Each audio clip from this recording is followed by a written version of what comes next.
Olá, pessoal, seja muito bem-vindo a mais um Lobcast. Hoje temos a honra de receber uma convidada muito especial, uma convidada do setor de segmento da saúde.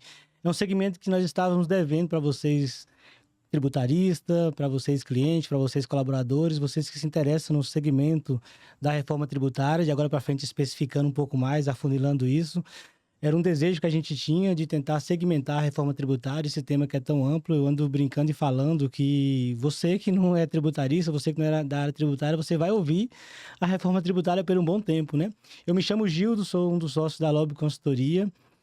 Me sinto honrado mais uma vez de estar aqui prestigiando esse podcast mais uma vez. E hoje eu tenho uma convidada especial também que vai me ajudar a bater um papo com a Fernanda. A Fernanda que tem uma agenda corrida, né? E eu fico muito feliz, Fernanda, pelo tempo que você disponibilizou pra gente, por essa vinda aqui em Goiânia. Fernanda que vai estar amanhã em um evento, então aproveitamos essa deixa aqui para aproveitar um pouco do seu tempo.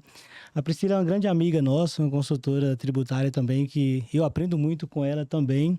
E Pri, seja muito bem-vinda para esse podcast.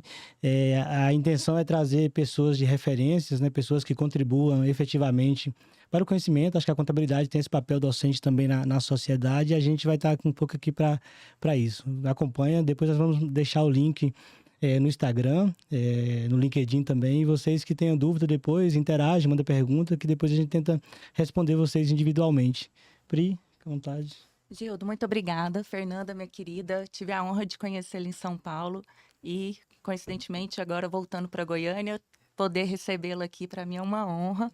Então, eu disse mais cedo, seja bem-vinda à terra do piqui, da música sertaneja, da comida caipira, de Cora Coralina. É que a gente gosta. Espero que você seja bem feliz e satisfeita aqui com essa experiência, com seus eventos, que seja um sucesso, tá? Muito obrigada. Muito obrigada, Pri, Gildo, satisfação imensa voltar para Goiânia, tempos que eu não vim aqui nessa cidade maravilhosa. Eu descobri que é a terra do piqui, sabia, meu amado pai, gostava muito de piqui, então me sinto acolhida aqui por vocês, me sinto em casa, sensação boa. Que bom. E ainda mais recebendo esse convite para falar de algo tão importante hoje, que transcende os debates, porque é o assunto do momento, que é a reforma tributária. E mais ainda num nicho, que é um nicho que eu sou apaixonada hoje, que é o nicho de saúde. Então, eu espero que a gente tenha um bate-papo muito valioso e que eu possa contribuir aqui com vocês. Que bom. Fernanda, antes da gente começar, a gente separou algumas perguntas aqui, é bem difícil a gente seguir roteiro, né?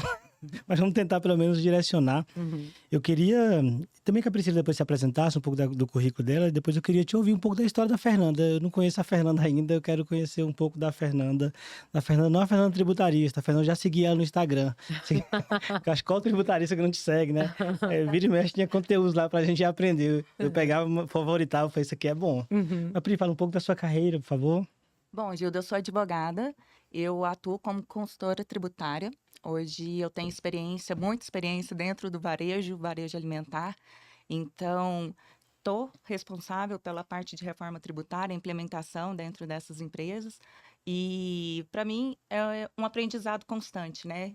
Vira e mexe, a gente dorme com conhecimento, acorda tendo que renovar, tendo que aprender outras coisas. E a gente não deixa de ter a curiosidade para entender como é que a reforma vai impactar em outras áreas. Boa. Então, eu tenho muito interesse em saber também na área da saúde, porque, querendo ou não, a gente é o cliente, né, nesses momentos. Sim. Então, é importante a gente compreender o que acontece nesse setor. Nada melhor com expertise, com a pessoa do calibre da Exato. Fernanda, né? Fernanda, fica à vontade. Perfeito. Bom, falar da Fernanda sem falar da advogada tributarista é até mais difícil. Mas eu sou uma advogada tributarista, piauiense, venho de Teresina, Piauí, mas moro há muitos anos em São Paulo, construí carreira em São Paulo. Essa Fernanda aqui que adora falar muito, né? Que é uma pessoa que luta sempre pelo que quer, que conseguiu construir uma carreira sólida com muita força de vontade. E poder estar aqui hoje, né, é um pouco da minha história. Quando eu cheguei aqui hoje, eu falo que bacana. Vi de onde eu venho, hoje receber convites, né, para palestrar. Amanhã eu vou estar no evento do AB. Hoje estou aqui, então eu sou uma pessoa muito agradecida agradecida, me sinto muito abençoada pelo que acontece. E tenho certeza que o que acontece é fruto do que a gente dá para o mundo, né? Então, eu sou essa pessoa do bem, tranquila, de boa. Já gostei de muita festa. Falei aqui para as meninas que quando eu vinha para Goiânia era para fazer. Mas são fases da vida. E a minha fase de vida hoje é pé no chão, equilíbrio, é muito trabalho. Que bom que não vai faltar oportunidade para quem atua nessa área que é o tributário, né? Graças a Deus, nós fomos, assim, agraciados de ter escolhido essa área do direito. Certamente não vai faltar. Boa. Fernanda, uma dúvida antes de fazer as perguntas. Como que o setor da saúde te encontrou? Você encontrou o setor da saúde? Como que foi? Porque eu sei que você sabe de tributário no geral, mas eu te conheci particularmente pelo setor da saúde. Na época da equiparação, eu conheci você. Mas como que foi esse encontro? Gildo, meu amigo, eu comentava com a Pri hoje no almoço que realmente o setor da saúde, ele transformou a minha carreira. Eu acho que é uma coisa que já vem das minhas raízes. Meu pai era médico. Na minha família, assim, eu sou rodeada de médicos. O irmão era advogado, hoje está fazendo medicina. Minha irmã é médica, meu marido é médico, cunhados, enfim, rodeada de médicos. E aí eles começaram com muitas dúvidas, né? Perguntando sempre sobre questões tributárias. Normalmente médico trabalha muito, né? Mas não tem a mínima ideia do quanto paga de tributo, não tem a menor noção. Então eu falei, por que não explorar mais o mundo da tributação na área da saúde? Coincidentemente, esse mundo de network, conheci o Frederico Amaral, que me apresentou uma contadora muito querida, especialista na saúde, que é a Lilian Versosa. E aí eu falei, cara, na ideia, né, da equiparação, a gente vai falar sobre isso aqui hoje. Que tese interessante, relevante, que impacta. Aí eu comecei pela equiparação hospitalar e depois disso não parei mais. E aí percebi que o fato de você construir uma autoridade num nicho te dava um alcance muito grande, né? Veja hoje, você acabou me conhecendo pelo fato de atuar no nicho de saúde. Então, as coisas acabaram acontecendo nessa área. Que bom. Começando as perguntas, Fernanda, de maneira bem objetiva. Do que mudou ao decorrer dos anos na parte tributária no setor da saúde? O que você está esperando aqui para esses próximos passos, né? Bem abrangente essa pergunta. Nós estamos vivendo a maior transformação tributária dos últimos anos no nosso sistema, né? Um sistema caótico, um sistema complexo. Então, para o setor da saúde, essa mudança ela vai ser estrutural, porque a gente vai sair aí de uma tributação do consumo, 5 tributos ali sobre o consumo, para um IVA dual. Então, isso é completamente novo. Daqui a algum tempo, a gente não vai ter mais ISS, PIS e COFINS, ISS, PIS, COFINS e PIS e ICMS, mas pensando no setor da saúde, a gente tem uma tributação ali forte de ISS, de PIS e COFINS, que daqui a algum tempo se transforma em outra. E algo também para a saúde que a gente não pensava é toda essa parte relacionada a créditos, a mudanças, né? Totalmente diferente, né? Totalmente diferente. Então, é realmente talvez a maior mudança estrutural para todos os setores, mas falando aqui da saúde, que o setor da saúde já tenha visto. Boa, e acho que é algo muito nichado mesmo, até o nível de maturidade, a nível de maturidade mesmo, né? Sabemos que tem muitos médicos que entendem bem tributação, mas tem muito médico, de fato, eles se preocupam com o negócio dele, né? Com o core dele, com as especializações dele, né? A gente tem que ter esse trabalho docente de explicar os médicos, quem está na administração, mas como que você vê os primeiros passos a gente como cliente, como prestador de serviço, orientar os clientes, pensar, existe um rito que você daria como passo inicial, primeiramente, para se falar de reforma? Sim, acredito que o primeiro passo é se pensar em diagnóstico, né? Entender a empresa. Gildo, Pri, é impressionante, vocês devem conviver também o quanto os clientes, e aqui eu vou falar de modo geral, não só da saúde, não sabem o que pagam. Nós, né, também, enquanto contribuintes, o que pagamos, o quanto pagamos, por que pagamos. Então, eu acho que ter pelo menos essa compreensão, né? Ainda que você seja leiga, ainda que você não seja tributarista, mas entender, ok, eu sou uma pessoa física hoje, o que eu pago como pessoa física hoje, né? Como autônomo, como CLT? Eu não sou pessoa física, autônomo, CLT, eu sou pessoa jurídica. O que eu pago hoje? Entender o básico dos tributos e entender pelo menos a questão dos regimes, né? Sim. O que eu faço de reunião, que é a primeira pergunta que eu faço, né? Que acho básica. Mas você sabe qual é o seu regime hoje? Se é simples, se é lucro presumido, lucro real? Nunca ouviu falar. Então, acho que você ter essas compreensões básicas como pessoa física, como pessoa jurídica e de regime tributário. Acho que é um caminho importante. Vou deixar abrir fazer outra pergunta, mas você falou de um ponto importante que está acontecendo nesse momento na LOB, né? Tem muitos clientes que procuram a gente, médicos tentando entender a tributação, e eles têm uma pequena confusão na cabeça deles, que eles falam, Gildo, sobre o meu regime, se é presumido ou real, mas a questão da não cumulatividade e cumulatividade, que é algo específico do segmento da saúde, né? Essa diferença na cabeça de alguns médicos, de alguns proprietários, não está sendo bem clara.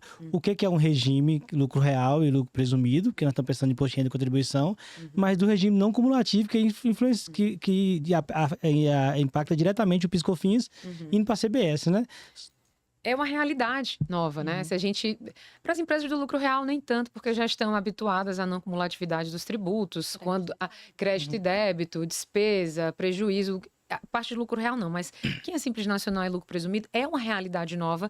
E aqui falando de não cumulatividade, né, para os seus ouvintes, foi a premissa, né, o pressuposto ali, foi a bandeira dessa reforma tributária, que é essa não cumulatividade ampla. A gente, Pri, conhece mais do que a gente essas discussões infinitas que sempre existiram, que deu muita litigiosidade em relação à não cumulatividade, PIS/COFINS, o que é essencial, o que é relevante, e agora a gente tem uma não cumulatividade ampla, uma não cumulatividade para setores que nunca, né, pensaram do que é crédito, no setor do simples, no setor do lucro presumido. Então, entender isso, encaixar isso numa rotina, mapear, né? Falávamos hoje no almoço sobre isso. Cadastro, produto, o que é que vai dar crédito, o que é que não vai. Vai ser uma realidade completamente nova e que vai exigir realmente muita adaptação. Sim, só um gancho do que você falou, é porque ainda tem essa confusão do empresário pensar que ele pode ser lucro real ou presumido, porém a CBS não tem mais cumulatividade, né? Isso que pode ficar bem claro para eles. Né? Exatamente. Você quer comentar? Vamos lá.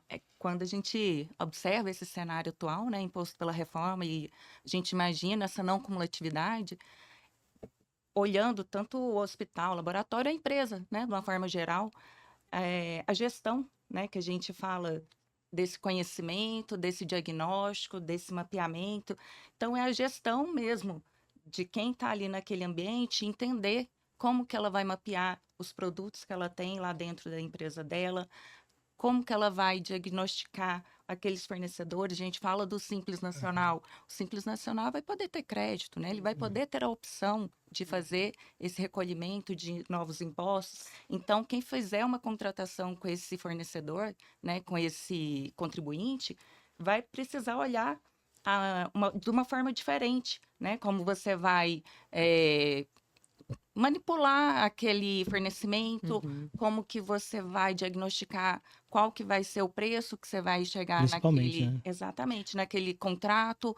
Então, é um efeito dominó que começa lá atrás, mesmo, dentro de casa, dentro do que a gente já tem, mas compreendendo de uma maneira de gestão.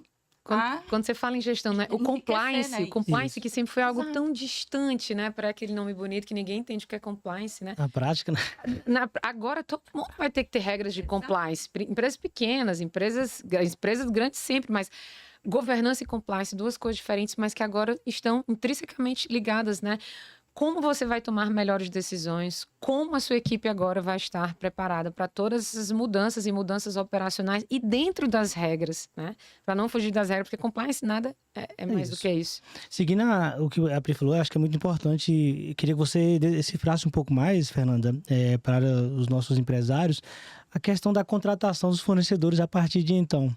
Isso é um ponto fundamental, né? Eu queria que você desse uma introdução e uma dica também, se for o caso, né? Acredito que a reforma ela é muito agora de você entender quem você é no mercado, né? Assim, quem você é, na verdade, quem você é na cadeia, né? Para quem você vende, de quem você compra, quem são seus fornecedores, esse mapeamento, porque uma coisa é você estar ali numa operação B2B, outra coisa é você estar numa operação B2C. Então, a gente tem que ver, partindo dessa ideia de não cumulatividade, entender quem são os meus fornecedores, de quem eu estou comprando, porque a depender de quem eu estou comprando, a minha carga tributária ela vai poder ser menor ou ela vai poder ser maior. Sim. Então, eu vou querer comprar de um fornecedor simples nacional que não pague IBS, CBS por fora, que vai me dar menos crédito, sim ou não? Ou então, eu vou ter que controlar, né?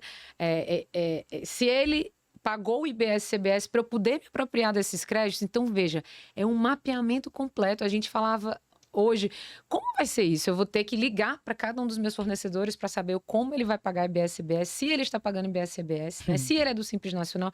E sim, e é algo que as empresas Mudança certamente cultural, né? cultural e não estão preparadas, né? Mas tem uma pergunta num tom provocativo, eu queria ver sua opinião. Você não acha que é injusto com o Simples esse novo modelo, Fernanda? Acho que vai ficar difícil, e especialmente para aquelas que não se organizarem, né? Que não planejar. Já vai ser difícil de um modo geral, mas para aquelas que não realmente buscarem uma organização, um planejamento, um conhecimento. Eu vi até que tem um projeto eu vi o Adriano Subirá da Receita Federal, que eu gosto muito de acompanhar, um auditor da Receita que está muito à frente, e ele falou de um novo projeto que tem do Simples Nacional, com vários benefícios, sem CBS, sem BS, CBS. Então, assim, as pessoas sabem que precisam olhar para o Simples de um jeito diferente, porque senão muitas empresas do Simples vão ter um impacto enorme e muitas vão acabar aí. Sim. Principalmente o Simples que atende B2B, né? Porque o que atende B2C, tranquilo, não vai influenciar muito quem está comprando dele. Exatamente. Mas um grande hospital aí, por exemplo, que tem, sei lá, 50, 60 fornecedores do Simples Nacional, onde esses fornecedores não darão direito ao crédito. Ele vai ter que pensar, né? Ele fala para o fornecedor, cara, você não me dá crédito, vai me dar um desconto. Isso é um dever de casa que a gente tem que começar a plantar ali, né? E o interessante é que fica muito claro aqui no que a gente está conversando que não é só uma preocupação de aumento ou não de carga tributária, é de competitividade, é de posicionamento dentro do mercado.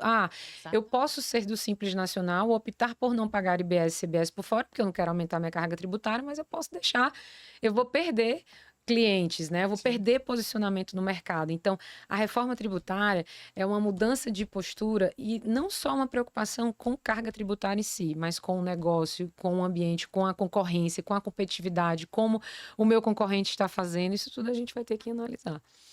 A gente de fato, é mudança cultural. Mudança muito de toda a empresa, né? A gente tem, às vezes fica naquela ilusão de que não, a reforma tributária é só do tributário, é só do fiscal, mas não, impacta todas as áreas. Boa. Gente, e dando sequência, Fê, aproveitando aí o que a gente está falando de regimes, me fala um pouco sobre essa escolha de regime aí, quando a gente está contratando. Você vê que uma escolha errada pode prejudicar? Sim. Como que é isso impactando no setor da saúde? A escolha do regime, eu acho que é uma das principais decisões para todo e qualquer negócio, né? Para a empresa da saúde, mais ainda. Então, quando eu decido ser um empresário da saúde, eu preciso entender o que vai ser o meu negócio, né? Eu tenho que entender, quando eu estou fazendo reunião com o cliente, a primeira pergunta que eu vou fazer para ele: o quanto você fatura? Você tem funcionários ou não? Qual é a sua expectativa de ganho ou não? Então, assim, empresas do Simples Nacional da Saúde são aquelas que faturam até 4,8 milhões no ano. A Simples Nacional, as alíquotas são progressivas, então quanto mais você vai faturando, mais a alíquota vai crescendo, a ponto de, em algum momento, o Simples nem fazer mais sentido, né? Então, o Simples, ele pode ser positivo para, por exemplo, uma empresa que tenha mais folha, porque na folha não vai ter a contribuição previdenciária ali, patronal de folha. Então, veja um planejamento.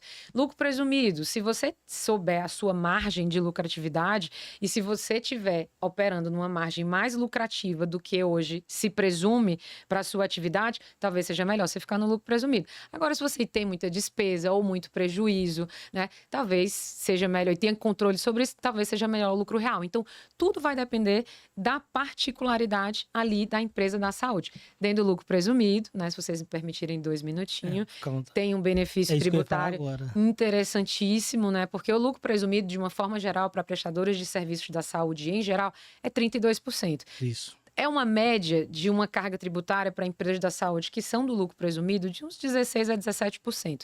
Com esse benefício legal, que é muito comumente conhecido como equiparação hospitalar, essa carga tributária sai de 17% para aproximadamente 8%. Então, uma redução. Uma lei, que é a 9249, expressamente garante que empresas do lucro presumido, então essa oportunidade do lucro presumido, possam aplicar esses percentuais reduzidos, desde que atendam alguns critérios legais. Então, analisando um negócio, a gente precisa entender, a depender da especialidade da saúde, existem algumas atividades que já estão expressas na própria legislação que pode. Tem muita gente hoje que paga 17%, podendo estar pagando 8%, como, por exemplo, laboratórios. A Pri falou, vamos falar da COSIT, saiu uma COSIT essa semana da Receita Federal, quem tinha expressamente falando que fonoaudiologia, fisioterapia e terapia ocupacional não é nem equiparação, a legislação garante 8 e 12, desde que atenda os requisitos legais. Então, quem que tem essas atividades? home care, por exemplo, faz atendimento domiciliar, utiliza muito serviços de fonoaudiologia, de terapia ocupacional. Então, assim, tem muita empresa, Gildo e Pri, que estão pagando muito imposto para os cofres públicos sem saber que poderia legalmente estar pagando bem menos. Muito bom você ter no começo, foi assim que eu te conheci, Fernanda. Eu queria que você discorresse um pouco mais até sobre algumas obrigatoriedades e critério para equiparação, né? Essa nova resolução que saiu agora, acho que vai ser interessante para uma nova safra também, né? De adesão ou não. Mas eu queria te fazer uma pergunta. Hoje eu vejo ainda muitas empresas que são conservadoras e indo atrás desse benefício com liminar, outras um pouco mais arrojadas quando tem os benefícios, tem os pré-requisitos ali já na prática, já tem. Mas como que está hoje a didática da adesão para reduzir essa presunção? Essa pergunta é boa e eu vou ser bem sincera aqui com vocês e com os ouvintes também, assim. O nosso cenário hoje, nós não conseguimos dar nenhuma previsibilidade hoje de que algo não seja passível de uma discussão, nem no judiciário e nem em âmbito de fiscalização, né, de Receita Federal. A equiparação, ela é um tema extremamente subjetivo, porque a legislação fala em aplicação de alíquotas reduzidas para prestadores de serviços hospitalares, além de outras atividades, como, por exemplo, fisioterapia, que já está expressa. O que não está na lei entra nessa subjetividade. Então, por exemplo, anestesista, dermatologista, cardiologista, não está, ela vai entrar no conceito de serviços hospitalares. O judiciário, na oportunidade que teve de se manifestar sobre isso, né, o Superior Tribunal de Justiça, esclareceu quem são esses prestadores de serviços hospitalares. Então, basicamente, todos os que prestam serviço à saúde, excluindo-se as receitas de simples consultas, se atenderem aos requisitos, podem aplicar. Mas, o que eu quero dizer com isso? Continua ainda muito subjetivo. E essa subjetividade faz com que as empresas que sejam receosas da postura mais rigorosa, né, da Receita, elas levam a estratégia para o judiciário para que o judiciário reconheça. Então, é uma questão de decisão. Comigo funciona assim, eu coloco as possibilidades para o cliente. Se é uma atividade que não está na própria legislação, eu falo, olha, a gente pode fazer, atende aos requisitos, mas considerando o cenário de Receita, a gente pode judicializar ou não. Então, é muito uma decisão de perfil do cliente a aceitar um pouco mais de risco ou não. Qual que é o risco? A Receita dizer que você não pode e ele cobrar a diferença se você estiver fazendo isso sem uma ação, por exemplo. O trabalho retroativo de recuperar imposto pago, se teve ali os critérios atendidos, precisaria ser administrativo ou judicial? É totalmente, assim, pode ser judicial, mas se a empresa atende a todos os requisitos, se é uma atividade que a legislação expressamente prevê, podemos fazer a restituição dos últimos 5 anos. Inclusive, a gente tem feito bastante no escritório e com muito êxito. Quando você faz um processo, né, muito estruturado, quando você comprova o preenchimento dos requisitos e aí faz as devidas retificações, normalmente, até porque é automático, né, quando você retifica a obrigação. Não que a restituição homologue, você ainda tem, as receitas ainda tem 5 anos, mas dá para pedir administrativamente aí, sem precisar judicializar. Boa. Esse ano tá um ano maluco, né? Porque acho que foi muita coisa esse ano. Nós começamos o ano ali falando sobre tributação dos dividendos, depois mudança no presumido, mudança na alíquota do presumido. Acho que nunca tivemos... nunca tivemos que estudar tanto, né? E eu queria que você discorresse um pouco, Fernanda, desse cenário, agora não só no setor da saúde, mas de maneira geral, né?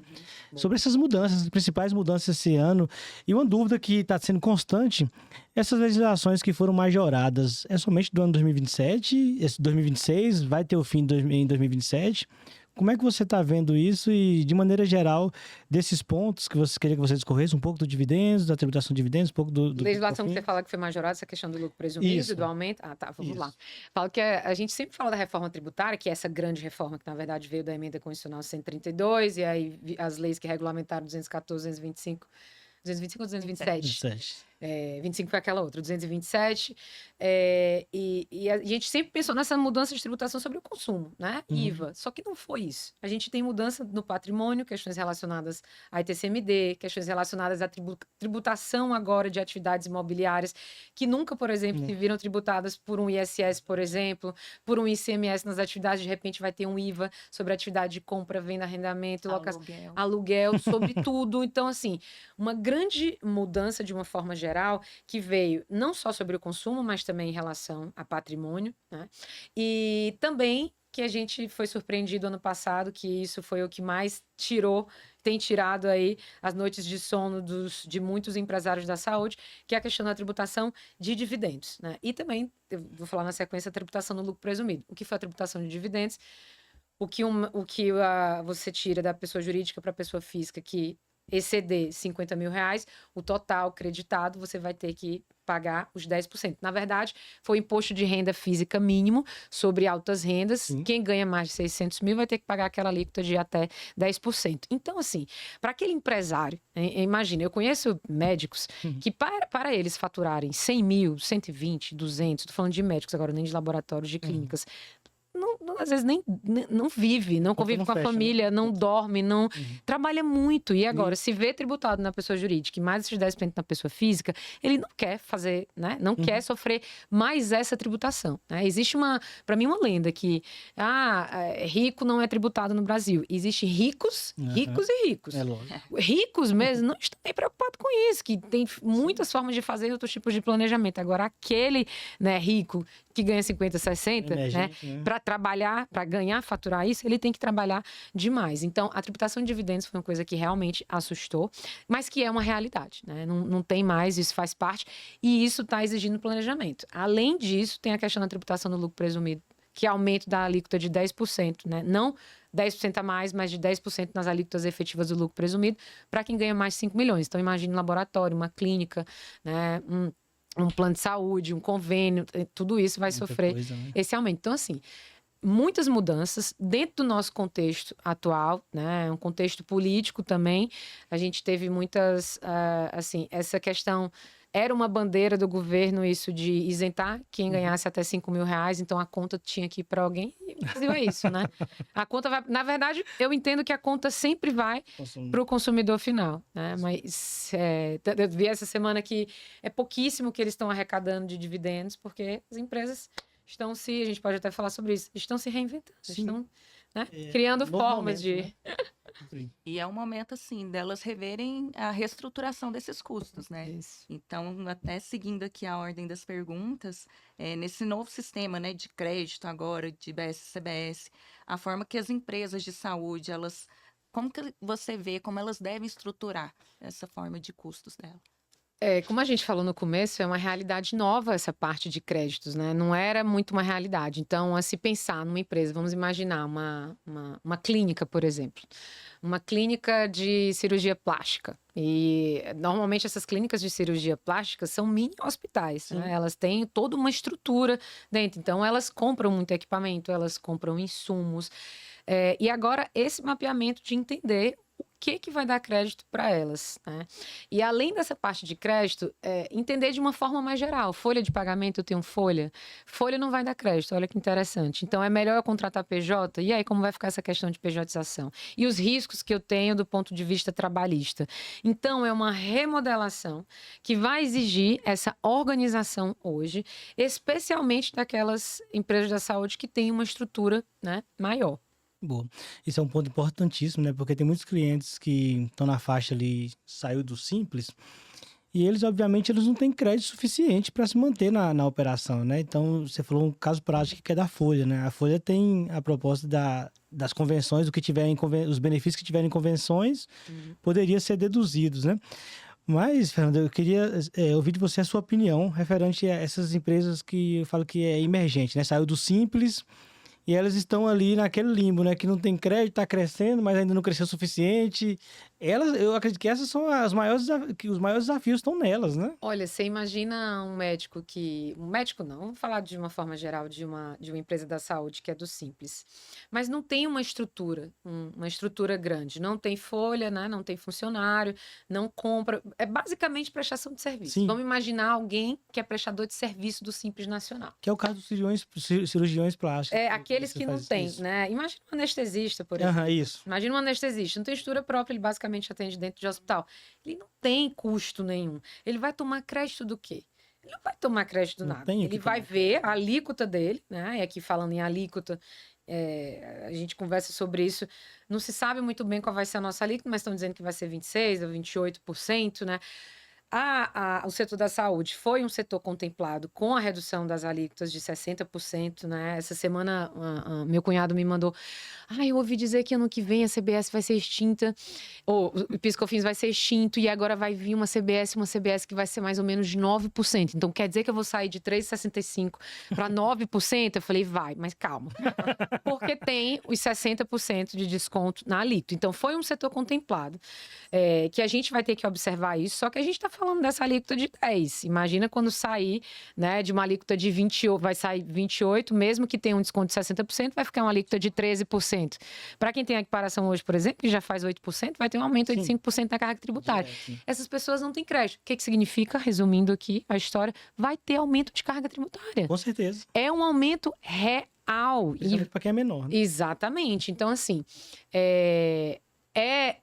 reestruturação, é entender o seu negócio e é entender, ok, eu vou repassar esse custo, né? Eu sou um médico, eu vou aumentar o valor das minhas cirurgias, eu vou aumentar o valor da minha consulta. É isso, quem vai sofrer? Alguém vai pagar a conta, Alguém né? vai pagar a conta. Fernando, eu queria que você focasse um pouco mais na parte da redução de 60%. Ainda tem muitas dúvidas de até estudantes mesmo, de pessoas que estão na área, sobre a redução para 60%, se vem em cima da alíquota, ou se vai ter crédito ainda, se ainda continua tendo crédito, porque hoje o regime de hospitais tem muitos quinais que já pagam na acumulatividade, né? Embora seja no lucro real, a acumulatividade do PIS/COFINS. Mas como é que ficaria na prática para tranquilizar um pouco esse segmento, né? Não, o crédito vai ter crédito, se tiver como ter crédito, né? Se tiver alguma estrutura, alguma operação que possa dar crédito, o crédito vai fazer. E a alíquota também, a alíquota reduzida. Então, na própria proporcionalmente, a mesma coisa a saída na entrada. Exatamente, né? Normal. Aí a própria legislação, ela trouxe quais são os serviços no anexo lá que tem na Lei Complementar 214 que vão ser passíveis dessa redução dos 60%. Inclusive, tem alguns, tratando agora da parte não só de serviços de saúde no geral, mas parte de medicamentos, dispositivos, muitos até vão ter a alíquota zerada de BS-CBS. Então, aquelas... como é que eu digo? Equipamentos que são usados, por exemplo, em tratamentos importantes, né? Então, vai ter um benefício ainda maior. A legislação complementar traz isso, né? Mas, basicamente, para serviço de saúde, imagina, plano de saúde, laboratório, clínica, hospital, o desconto é de 60%. Seguindo um pouco ainda esse ponto, que é um ponto que está gerando muitas dúvidas, principalmente alguns clientes nossos, muitas pessoas que nos procuram ainda para saber, tem como vamos simular a simulação para o ano que vem, para o PIS/COFINS, mas o primeiro ponto era da redução, acho que você explicou bem, eu vou reduzir na saída, mas vou reduzir também na entrada, mas tem uma série de variantes, né? Imagine que um hospital, por exemplo, ele tem vários quinais, tem serviço ali que é de atendimento, aí tem alguns outros serviços, porém os créditos ali vai ficar limitado ao que os fornecedores pagarem ou não. Sim. Aí vamos pensar você citou um exemplo clássico que eu queria que você falasse sobre isso e você falou. Um hospital que tem muitos suprimentos de compras não vai ter crédito também, né? Obviamente porque o PIS/COFINS vai ser zerado em alguns casos.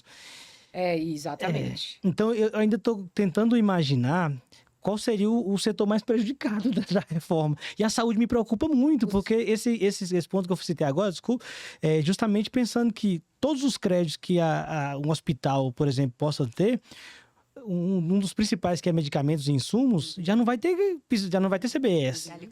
Aí tem muitos prestadores de serviço que é do Simples.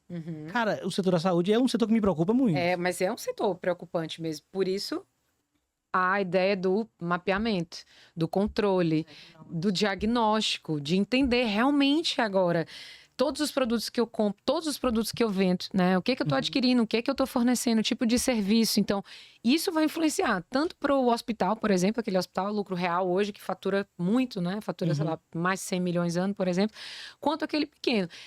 Se não houver organização, ambos vão ser prejudicados da mesma forma. Mas se eu pudesse te falar, que eu entendo que vai ser mais mesmo, são os prestadores de serviço que não têm estrutura, que basicamente são prestadores de serviço do Simples Nacional.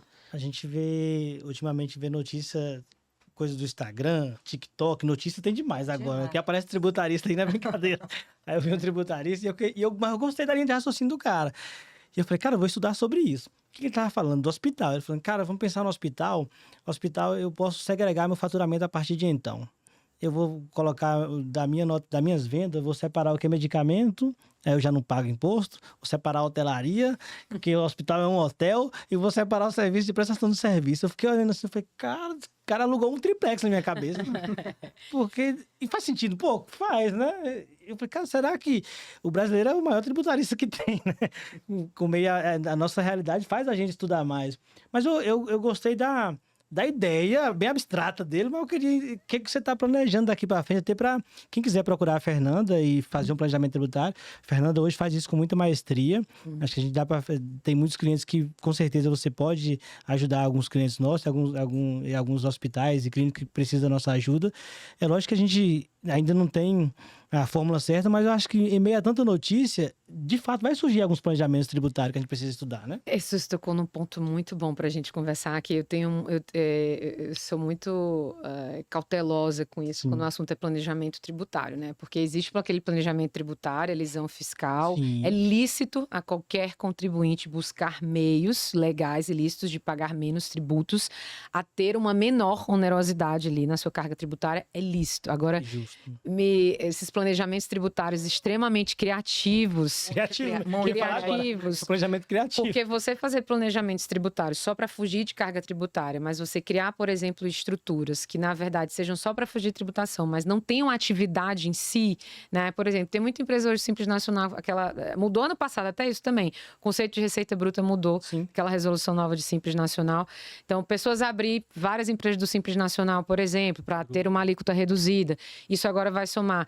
Eu tenho escutado muito isso. Hoje mesmo eu escutei isso. O contador me perguntou que o médico queria abrir uma empresa para a esposa dele. A esposa emitia uma nota, ela faria a gestão da empresa dele, ele pagava para a empresa, para a esposa, como ela se fosse prestadora de serviço. Falei, isso é simulação. Sim. Então, existem coisas que são planejamento tributário, lícito, né? É lisão fiscal.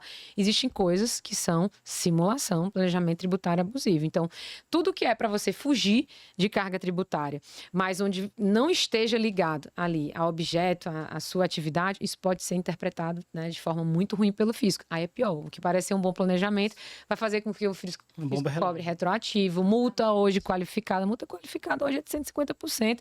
Você que lute para tentar diminuir para 100%. Vale, mas tem planejamento e é lícito, sim, tá? Buscar alternativas. Se fizer mais sentido, segregar, né? Para separar aqui o que você vai vender de produto, o que você vai fazer de serviço, pode ser. Então, é muito análise particular do caso, né? Entender o negócio e ver realmente ali o que vai. Foi dentre essas dúvidas que a gente criou o Clubtex. Então, até convido vocês a entrar no Clubtex. O Clubtex é um grupo de WhatsApp que a gente separou no meio de tantas informações que tem a nível nacional de reforma tributária, de planejamento tributário que tem aí criativo. A gente separou esse Clubtex para colocar informações fidedignas para você, cliente, colaborador, você, tributarista também, confiar nas informações ali que a gente vai filtrar. Esse é um ponto importantíssimo daqui para frente, né? É uma coisa que acho muito importante para a gente falar aqui hoje. Dentro desses planejamentos abusivos, assim, criativos, né? Abusivos, criativos, tem muito isso agora, né? Com essa questão dos dividendos. Eu vou fazer despesa na PJ, eu vou gastar tudo na PJ agora, eu vou gastar a passagem, a compra do cartão de crédito, eu vou fazer tudo na PJ. Então, assim, acho que um dos maiores erros de planejamento é essa confusão patrimonial. O que é da PJ e o que é da pessoa física. Né? Então, isso é um cuidado que as pessoas têm que ter muito importante. Eu sei que a gente não vai ter muito tempo para falar sobre isso, mas algo que eu tenho visto que tem dado autuações milionárias em inúmeras clínicas que eu tenho acompanhado, essa questão do Prolabore, essa questão de você tirar tudo da empresa como lucros e dividendos, sim, isentos, né, sem pagar nada, e a Receita entendendo cada vez mais que parte do que você faz na sua empresa tem que ser tributado como remuneração. Essa é uma tendência da Receita Federal, inclusive porque o rombo na Previdência hoje é de bilhões e bilhões. Então, essa conta vai sair muito de profissionais da saúde que precisam entender isso. Então, você precisa ter tem essa questão contábil hoje, ela tem que conversar muito bem. Não adianta só ter um contrato social legal. Se eu não tenho isso estruturado no meu balanço, na minha demonstração de resultado, nas minhas contas, né, de lucro ou não, como é que eu vou simplesmente pagar lucros e dividendos se contabilmente isso não está refletido? Se na minha ata de assembleia não tem uma previsão de como esse pagamento vai acontecer. Coisa mais comum que a gente vê em contratos, né, a gente trabalha muito nisso, é distribuição proporcional de lucros, distribuição proporcional às cotas. Só que a maioria dos hospitais hoje, por exemplo, hospitais clínicas, ninguém recebe na proporção de cotas. As pessoas recebem desproporcionais porque recebem pela produtividade. Sim. Aí quando você vê uma zona de contabilidade, não conversa com o contrato, não conversa com a ata, não conversa com os pagamentos que são realizados, aí é que vem as atuações e a dor de cabeça muito grande lá na frente. Conta chega, né? Conta chega. Bom, quando tá batendo aqueles 4 anos ali, o fisco vem. Olha. E agora com a reforma, né, esse cenário totalmente tecnológico que eles estão trazendo para os contribuintes. A gente está falando aqui de split, de apuração assistida. É verdade. Então, tem que ter esse cuidado maior, porque, no fundo, tudo que a gente colocar ali naquele documento fiscal vai virar prova contra a gente mesmo. Então, é mais um cuidado que a gente tem que ter para olhar para dentro de casa, fazer um diagnóstico bem feito, entender quem que é nosso fornecedor, se ele pagou o imposto dele. Óbvio que a gente espera que a apuração ajude muito, né, nesse mapeamento, para a gente ter um crédito lícito, mas é uma preocupação. A tecnologia chega, todo mundo sempre tem a expectativa que ajude, mas a gente dentro de casa também vai precisar fazer o compliance, né, que você comentou. Eu vou confiar 100% na apuração assistida? Pô, e se eu tiver errado? Se eu tiver que reverter, eu mandei o evento e aquilo não foi gravado ali no sistema. Então, a gente não pode deixar 100% também acreditando que essa tecnologia vai ajudar, mas manter esse diagnóstico dentro de casa, esse controle, né, dessas informações. Fernanda, vocês estão num ponto bom também, que acho que para a gente contador, tem a prerrogativa que facilita o nosso trabalho ao decorrer dos anos, mas a apuração assistida ainda é uma incógnita, né? Qual que é a lógica da apuração assistida, Fernanda? O fisco agora vai fazer tudo por nós, né? Vai fazer tudo por nós. Não precisa a gente se preocupar com nada, que a gente tem um sistema que vai falar tudo. O quanto vocês precisam pagar, o quanto vocês têm de crédito, ele vai fazer tudo. Então, assim, a gente não...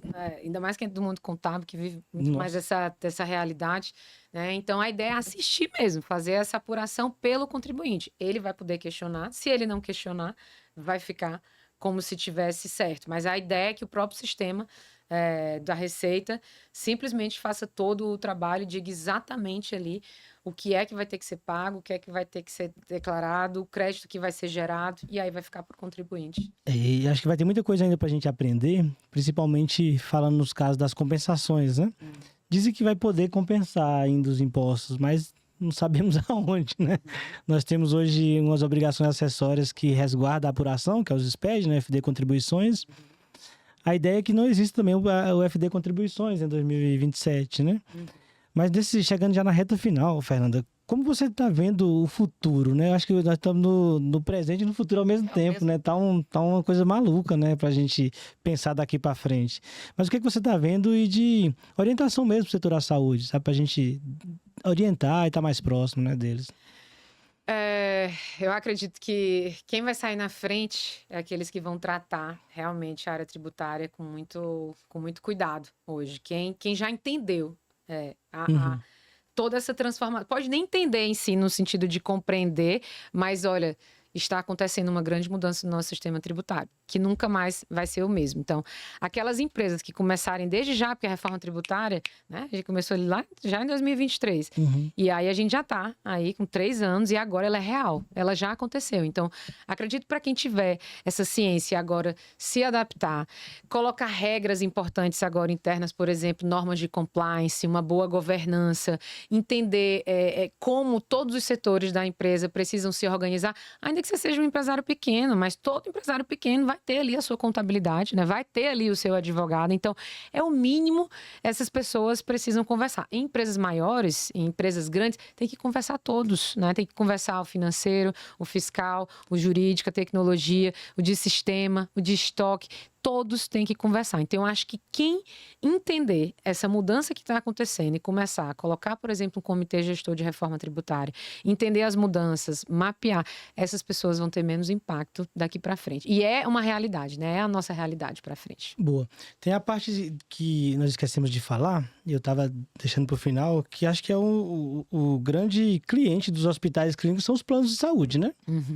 Sabendo que ali, o plano que paga os hospitais, como que está essa didática? Você que está no meio, Fernanda, dos planos de saúde, já se posicionaram, para eles estão todos ok? Porque geralmente o plano de saúde que dita o ritmo do segmento ali, né? Pois é, plano de saúde é um grande ecossistema, né? Faz parte desse ecossistema de saúde ali como um grande player também, e que são empresas que têm hospitais, que têm muitos funcionários, né?